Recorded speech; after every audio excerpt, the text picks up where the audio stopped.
Welcome to the Archotechs, a RimWorld fluid ideology series about pursuing the Archonexus. Episode 28, Bunkmates. To briefly recap last episode, we got attacked a little bit. I inadvertently made a Christmas tree out of corpses, so that's a little twisted. We now have a colony chock full of prisoners, and I'm actually going to change strategies upon how I deal with them. So that will be central to this episode. We have also sent Bunny out here to a bit of a climate changer or climate adjuster. Here it is. And she destroyed it and also killed 3 people. And she's going to be headed home in just a second. Let's queue up her caravan. She can rest on the road. So I'll bring the components, the steel, the plasteel, and some steel furniture, and send her on her merry way. Now, like I said, the focus of this episode is going to be dealing with my prisoner population, and I think I'm actually going to be changing tactics here. So first things first, just to make sure that everybody indeed gets fed, I am going to put the prisoner population on nutrient paste or simple meals, one or the other. So let's go to NPM and go and simple and add that to the meal queue. Another thing I wanted to do is to immediately have Trustin break down some of the old structures here in this monument so that I can change this monument over to become a prisoner housing facility, I guess. And No Luck is going to help with this as well. No Luck is capable enough as a constructor to aid. So, let's not begin a speech. What I'm going to do is just queue up a whole lot of deconstruction. And we'll get a new prisoner facility going. Now, ideally, it would be near where the kitchen is, but I think realistically, we just have to make do with what we've got and hope that a royal tribute collector comes by soon. What I also could do is to set up a production command so that No Luck gives Trustin extra deconstruct speed, and they will also then return the favor. So let's do that both ways so that we can get this set up. So the reason is, it's pretty simple actually. What happens is you have a prison break interval, and this is based upon several factors, but mood and the amount of doors and the like. So what I want to do is I want to set up cells to house the prisoners a little bit more safely. I was a bit cavalier to think that I could put them in one housing facility and not have that blow up famously in my face. So that's exactly what I'm working on now. I'm going to make sure that the prisoners are not going to rebel and try to kill all of us.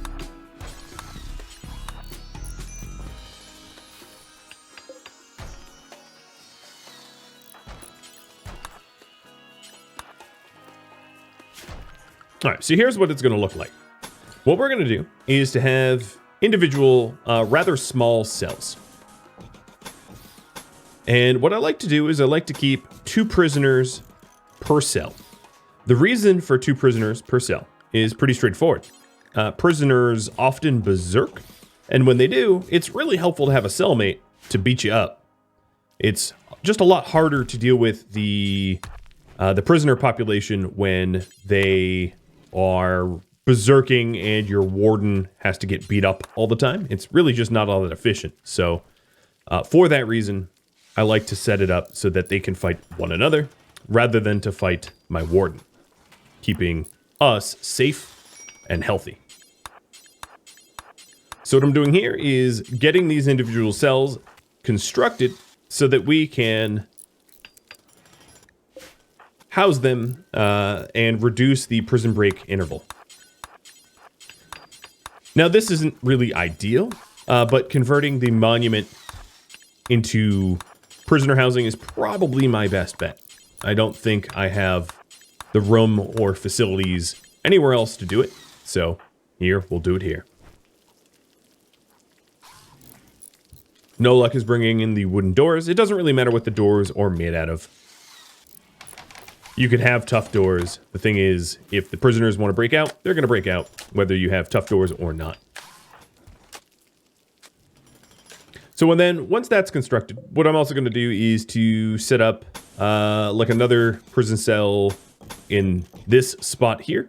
2 more prison cells, just to sort of maximize the space. Obviously, if we modify the external walls, that would be even better. But I'm not going to bother doing that because that is a bit more than scope. I'm scoping this out to be kind of the bare minimum, to be perfectly honest. So I'm going to build the bare minimum prison.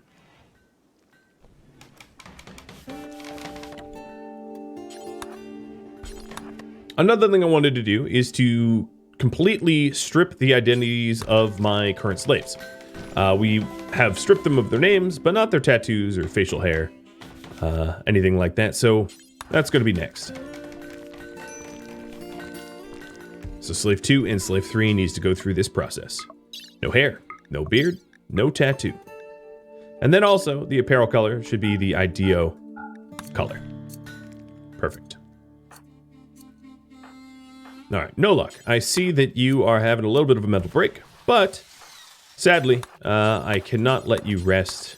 We want to get this built as fast as we can. Now, another thing that I'm going to need to worry about, and let's go over to prisoners here. I need to worry about their malnutrition, which would be hunger. Where is it?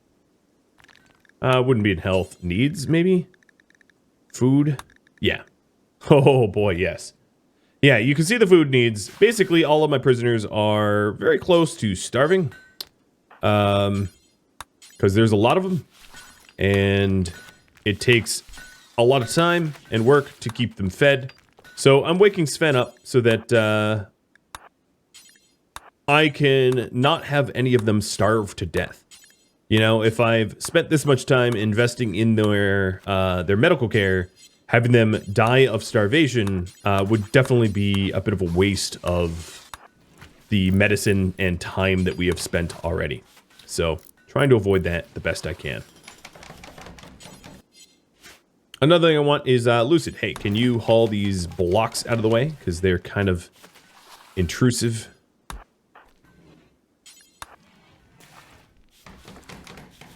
And then this will soon turn into the proper penal colony that we need. So the numbers here will help me keep track of the starving prisoners. Of course, you can very easily in RimWorld die of malnutrition. So I'm trying to avoid that best as I can. All right, No Luck. You are grabbing wood for the remaining doors. Good. And Lobster. Lobster just got the flu. Lobster gets kicked up to better meds. And Bunny should be home, okay, in just a few hours.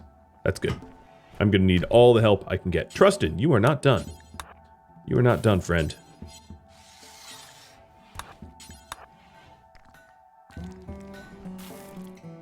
So one thing that I have not done, yet a lot of you have left in the comments, is to move my jade, plasteel, and silver from outdoors to indoors.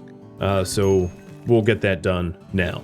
I have a lot more money here in my stockpile that I just really haven't bothered to bring indoors. And that's, you know, a bit of an oversight. So we'll get that going.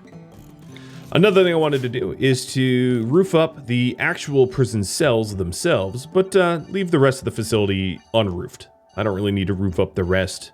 It doesn't really matter if it's insulated. We do live pretty near the equator, so there's not a lot of concern about the temperature of the cells or anything like that. I don't think the prisoners are going to get heat stroked or hypothermic. It's not all that likely. All right, now let's start moving them, because that's going to be important while we keep track on who has been fed, who has not been fed, etc., etc. So Sven, tend, and then continue feeding.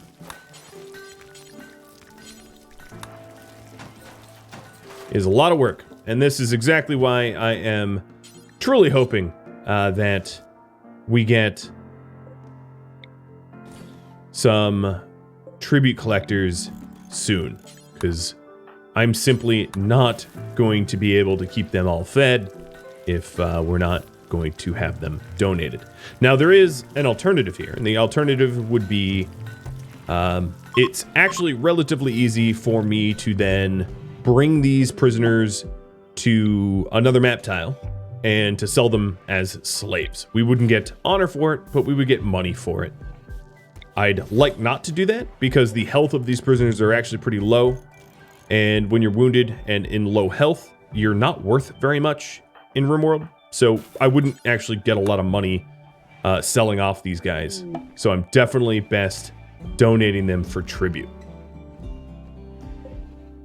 It's also a desire of my trio that they get honored in such a way that they gain royal rank, and that's their dream. So not only is it a goal of mine, but it is also probably a better use of the prisoner themselves.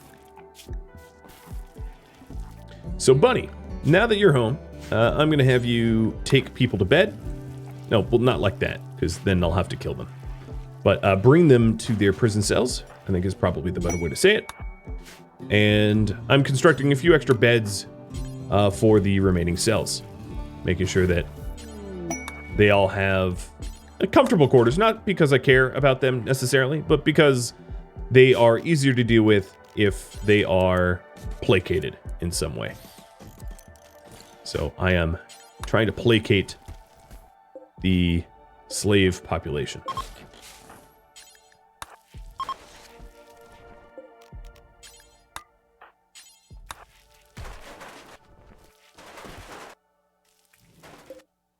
And what I'll do is I'll start taking the healthier ones out, because the healthier they are, the more likely they are to fight and become a problem. So we'll grab the nice and healthy and put them in their own cells.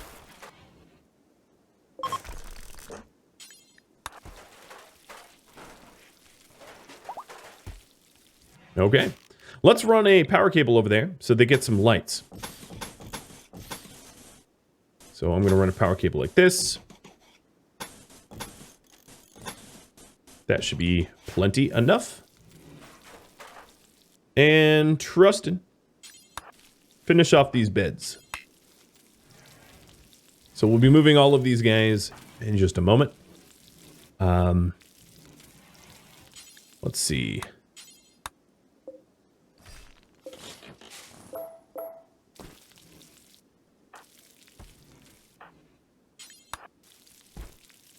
I'm going to have my other slaves help out with this as well.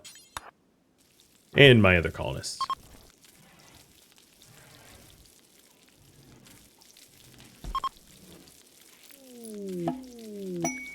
It's a whole lot of Masterworks, a whole lot of Crisis of Belief. The Masterworks, of course, will increase the quality of the prison barracks, and then the Crisis of Belief will make it easier to convert. I'm not really sure that I want to add everyone that you see here as actual slaves in our colony, because the larger your slave population, honestly, the more dangerous it becomes for your non-slaves, because the rebellions will be larger and more dangerous. All right, seems to me like all the beds have been moved. We do have some extreme malnutrition going on. So I'm going to have to be careful of that. Very mindful of that. Making sure that that nobody starves.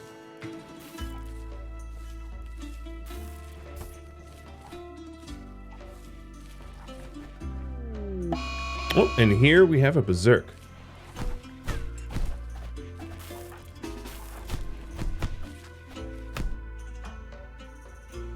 As soon as, oh, there we are. As soon as it's over, we will take these guys and put them where they belong.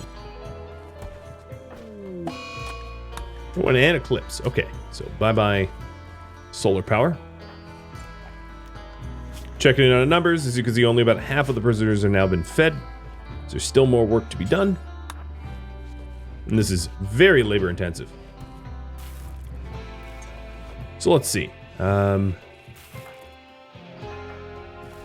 Bunny, once you're done eating, let's start taking these wanderers in.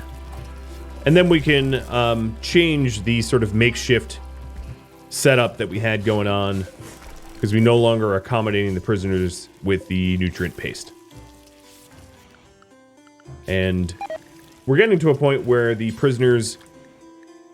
Yeah, we can change the meals back here from the NPM and simple just over to the NPM, because we'll be able to feed them. The paste dispenser is not tied up with something else anymore. Oh, wow. I got very lucky here. We have a combat supplier. Why I'm very lucky? We have a map tile literally chock full of tribal weapons that I'll be able to sell in just a second. So, very, very excited about that. And Tram has been fully enslaved.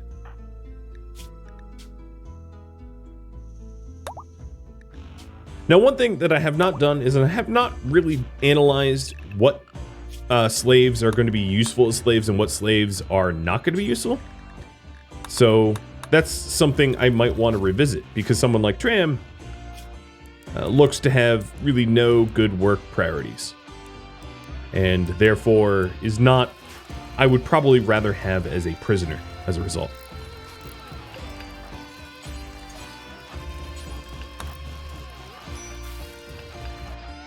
Alright, so here is the trade caravan. I guess it might make sense for us to wait for them to get a little bit closer to the base, but I am very eager to sell all those weapons. Alright, so Trustin has gone to sleep. No Luck is working on some of the carpets. I do need to fix one of the doors here, but I'm not going to do it just yet.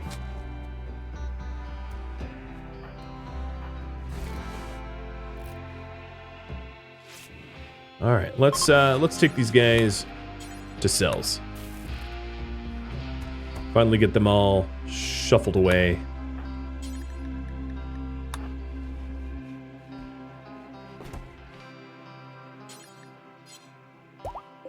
So Bunny has got elk. And now I believe that everybody has their own prison cell with a cellmate. And if we take a look at Rag, prison break interval went from about 6 to 60 because of the changes here. Primarily, the change to the door. You know, not having so many doors in the room definitely makes it a little bit more secure. All right, Slave 3, you need to lose your identity. I believe Slave 4 still does as well. So no facial hair, tattoos, beards, anything like that. And the apparel colors appropriate.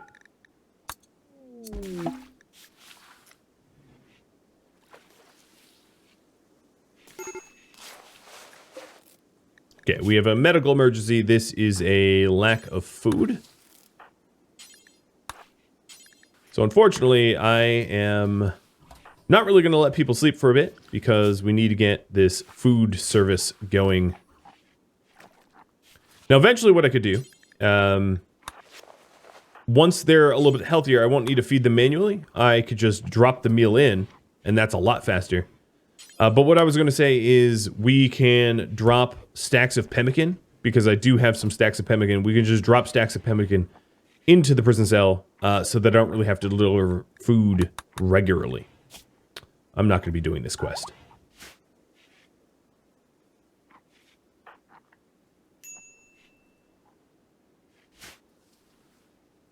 All right, weapons. Let's go get rid of them. This will take me a little bit. So, all those tribal weapons that we have as a result of the multiple tribal raiders are about to serve a purpose. Or at least, we're about to get rid of them, I would say. I'm also going to get rid of some of the inferior quality sniper rifles. I don't think when we have a colony full of masterworks, we don't really need to hold on to the other stuff. I will be buying their medicine because we're rather low on medicine, and I think that's probably a good investment. And here we go. We have a very good trade. Getting rid of so many weapons. So if you take a look down here in the kill box now, it's just a few sniper rifles, bio-coated ones, that no one wants to buy. And the vast majority of everything that's worth anything has already been sold or hauled or something like that, which is awesome.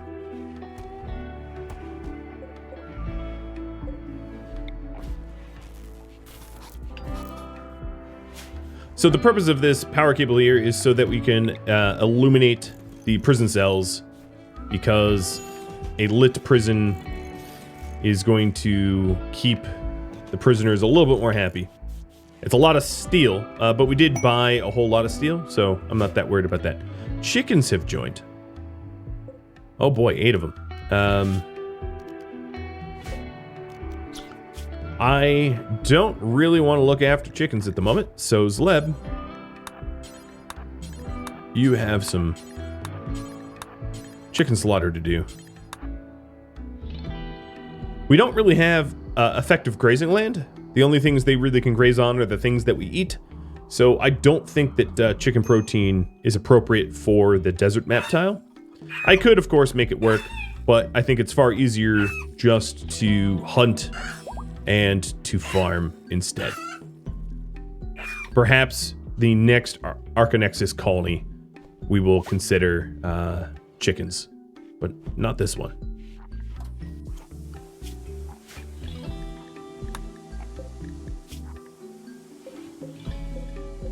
Alright, if I check food needs, we still have a few that are kind of in the dire straits. But most of them have been fed. So if I take a look at need here, yeah, a little malnutrition.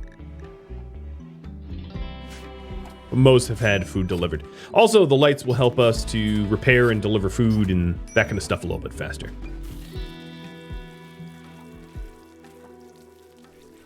There's a lot of social skill training to be had as well, which is kind of cool.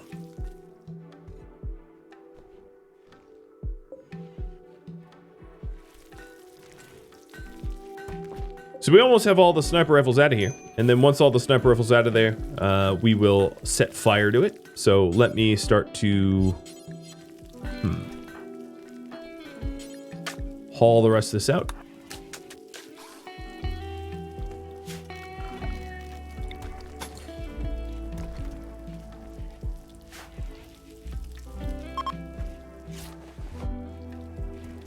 All right, this is definitely safer. I don't believe that we're going to get too much prison breaking with this setup. So I'm excited about that. Now, let's take a quick look at them. Maybe there's a diamond in the rough.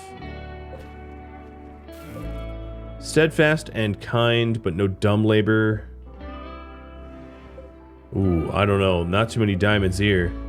Quick sleeper, night owl, but not a lot of skills other than shooting. No, I gotta say, I'm truly not all that impressed.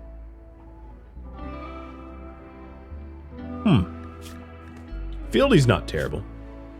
Sanguine, brawler, teetotaler, with pretty good passions. Fieldy here would make a good slave.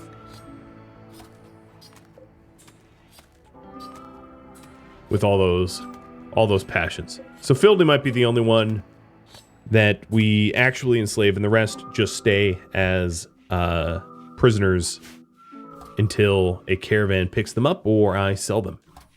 I think that's probably what we'll end up doing. All right, slave 4, you need to lose more of your own identity.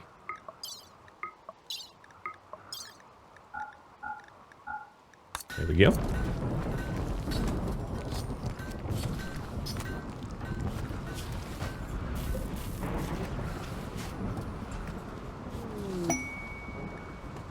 And we're starting to convert them. Now, the thing about conversions is we have all the reform points that we need at this point. So what I was planning on doing is sort of switching up our rituals once we achieve the next Archonexus. But we're it's too soon for now. So we're going to just be sitting at the maximum development points for a bit, waiting for us to hit the next threshold. So here, as you can see, these conversions are not adding to our point max. But because we already have all the memes added, it's not like if, let's say, we were in a rush to fully develop our ideology. Well, we have already developed. And Bunny's doing a good job of converting them all over.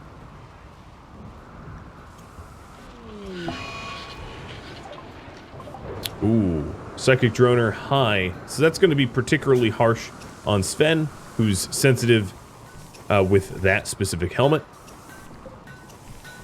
That's not going to be good for him. As soon as this storm stops, it will be a good time to clear out some of these bodies as well. Let's go ahead and, given the cloth that I have, reset this flame box. Now, there's obviously iterations and improvements to be made here, but since it worked 100%, did exactly what I wanted to, I'm probably not going to revise it. I know there was a lot of people that had critiques, but a lot of the critiques wouldn't really make it better. It would just make it more expensive, and it's already doing what it needs to do. My sort of high-level concept behind a fire trap like this is it should be short and effective. It doesn't need to be overly complex. If this was longer and more complex, it would take a lot more resources to reset, and it would also probably kill the vast majority that went through it, meaning that we wouldn't end up with our slave population the way it is. We wouldn't have 16 slaves. We would have like 5, because they would all burn up and die.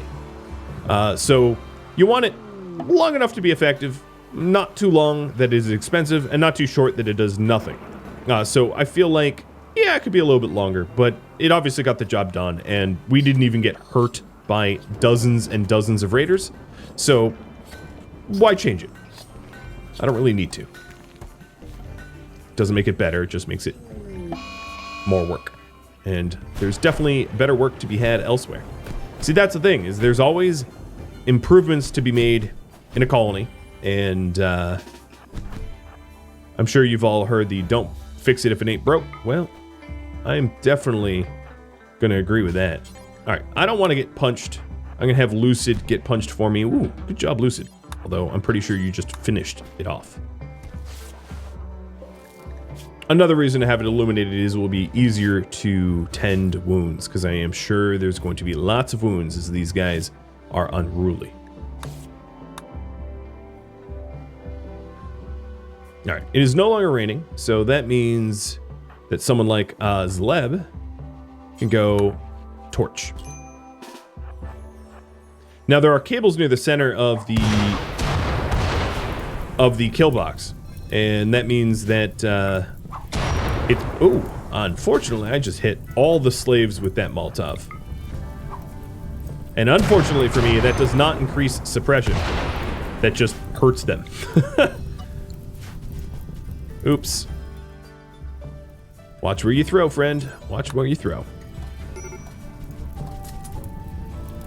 So we'll let them burn, and then we'll put new corpses in the middle. As you can see, we can just feed the fire.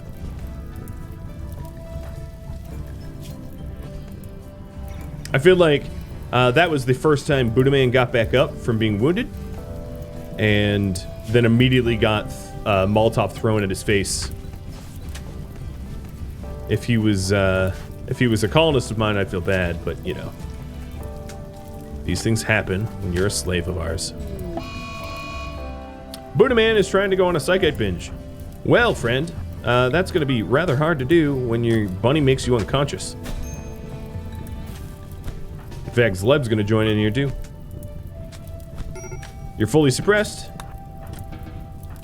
You did punch Bunny once, but that's okay. There's obviously not a lot of benefit making Buddha-Man more suppressed than the 100% that he already is at. But hey, it was his binge. It's his fault.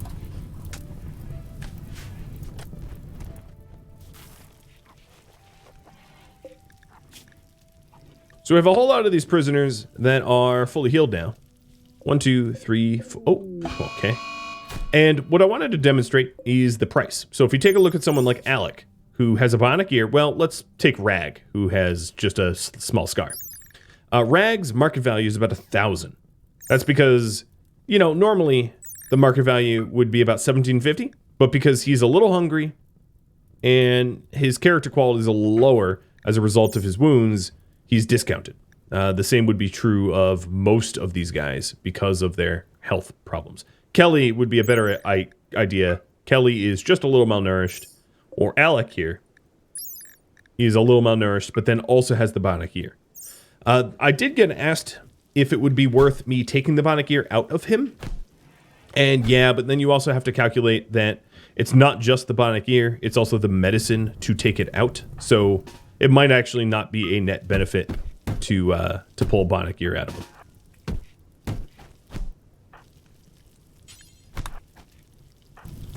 All right, Sven, that psychic droner is really driving you insane. Not in a good way. Bunny, I am not going to tend to you with the industrial meds. I think that's probably a bit extreme. And Lucid, very good job with Kelly. Wonderful.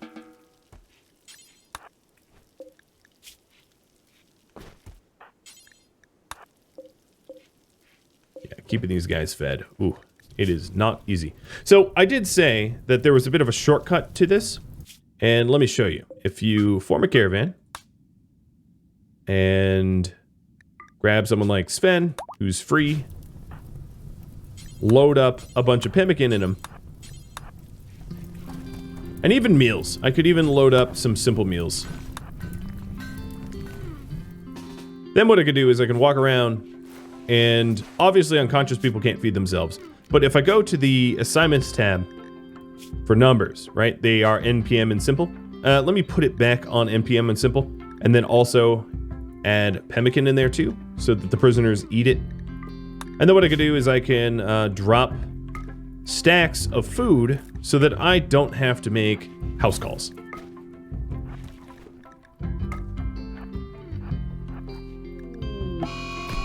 Oh, Rag. And if I drop them in small enough stacks, they're not even going to rot before they're consumed.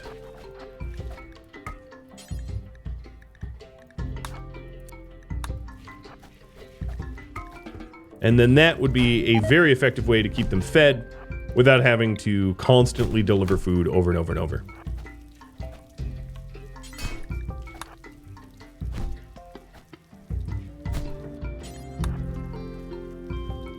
You can see how my shared prison cell concept is very effective. I haven't really had to get punched at all because the prisoners are beating each other up and leaving me completely out of it, not having to do the work.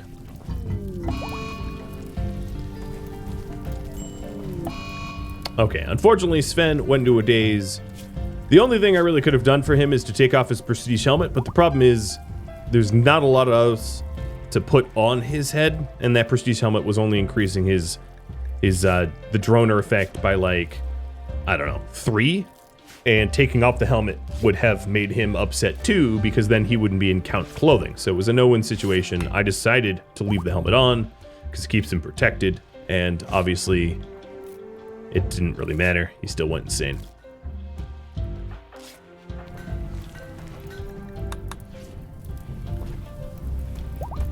So you can see this is sort of the ever-burning pile. As long as there's some flaming corpses, we can throw another corpse on the pile and it just keeps burning. Like keeping a campfire going, but just a little bit more evil and cruel. And Zleb has a knack for... Oh, no, maybe not that corpse will catch. I was going to say Zleb has a knack for continually adding corpses adjacent to other flaming ones so that they did spread. But perhaps the spread is over. Alright, I'm going to create a new dumping stockpile to save for all the movement speed. And what I think we're going to do, actually, is to set this up to be fresh and rotten. I don't really care which, but only corpses of human legs. Looks to me like I have some dromedaries that dropped in, so I'm going to get dromedary hunting soon.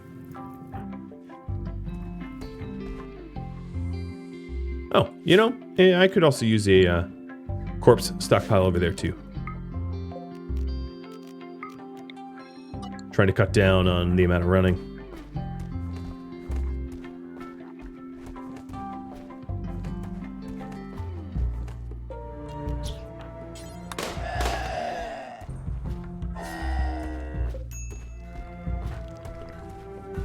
Well, I am hoping that the royal tribute comes. I might, depending on how crippling it is to deal with all the prisoners. We'll see that if whether or not I feel it's necessary to just sell them as slaves instead of donate them for honor. Not sure how that will turn out. Now, as far as my other quests go, the other quests that have me going off tile, like the Ancient Complex or the Worshipful Village, are honestly just too dangerous when you have a slave and prisoner population like I do. We are outnumbered, oh, what is it? 22 to 5? So almost a slightly more than a 4-to-1 ratio.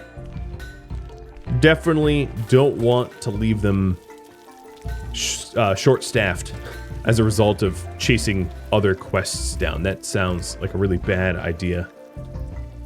So got to do my best to stick around, even if there's stuff out there to do.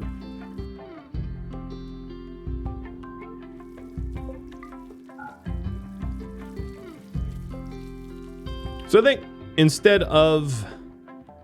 yeah, I'm going to expedite the corpse process here.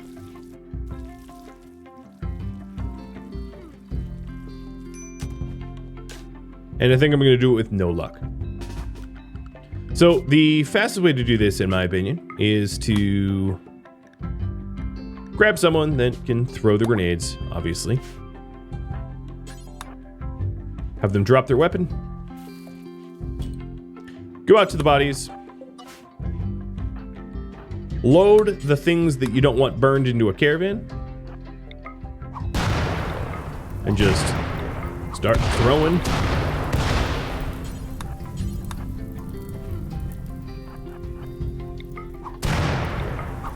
None of that is home zone, so it's really not going to be penalizing or anything like that.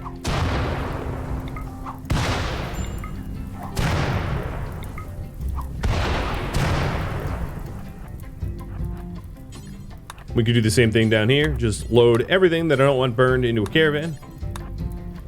And then torch a whole lot of corpses. Luckily, we don't really care about corpses. We are an evil society, so corpses aren't upsetting anyone. Because this is far more of an urgent thing to have to do. Whoa, that is a lot of drugs, dude. It's a far more urgent thing that you'll need to do if, you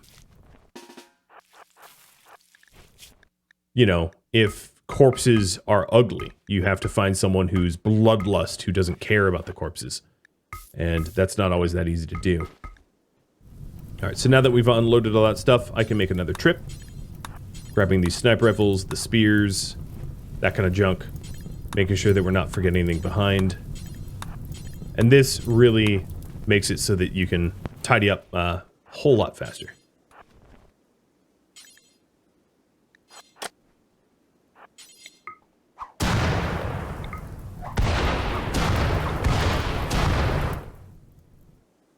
If I burn a few bows, it's really not going to matter all that much, because bows are just so inexpensive. Okay, Rock has gone berserk. I'm going to have to keep an eye on that. I can sell bows for like a silver or two. Alright, Bunny, now that Rocka has engaged Kelly, hop up in there. And berserks come to an end. You don't say. Yeah, pitting your prisoners against one another. Absolutely the method to go. I wonder if prison wardens in real life have that same thought. Better that the, you know, the gang-affiliated members fight one another than the guards. I'm sure they'd rather have no one fight, but even that might not be true. I have no idea.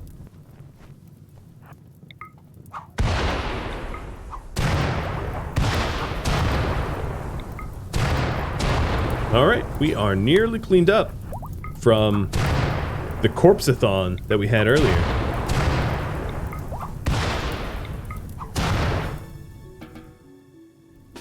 Let's get the last ones that are in the box. And then once... Whoa, Tristan! Don't shortcut, friend. There we go.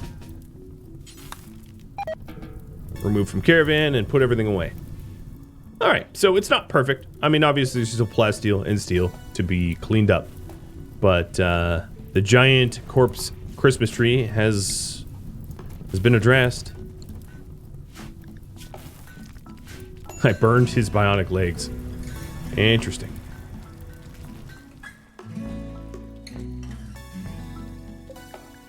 So, let's take a look at needs again. We still do have some very hungry prisoners, but I think they're faring better than they were before. And if we're making stacks of simple meals, we can always give them a whole bunch at once. And I'll show you that in just a second, but I'm sure I've demonstrated it already, where you rapid fire create a whole bunch of simple meals or nutrient-based meals, and then you can feed, you know, you can feed animals or prisoners or something like that with very little effort. All right, let's get the backup door going. No Luck is still working on the carpeting. That has taken her a bit of time.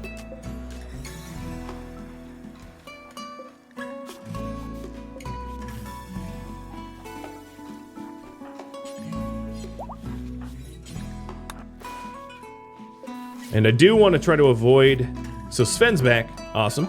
I do want to try to avoid causing more infection, because I have a nice, healthy amount of herbal medicine now, and I don't want to chew into my herbal medicine surplus because I got prisoners sick. I do also see that my my stockpile there is a little full, so that's something to consider in the future. Bigger stockpile for guns or something. So with the droner over, the slaves are back to work. There's still some that need food, but I don't think anyone is critically malnourished or anything like that. Just making sure. No. No critical malnourishments. Not like we had before. Just the constant berserks between them. And if in any opportunity I can use a slave to quell a berserk, I will.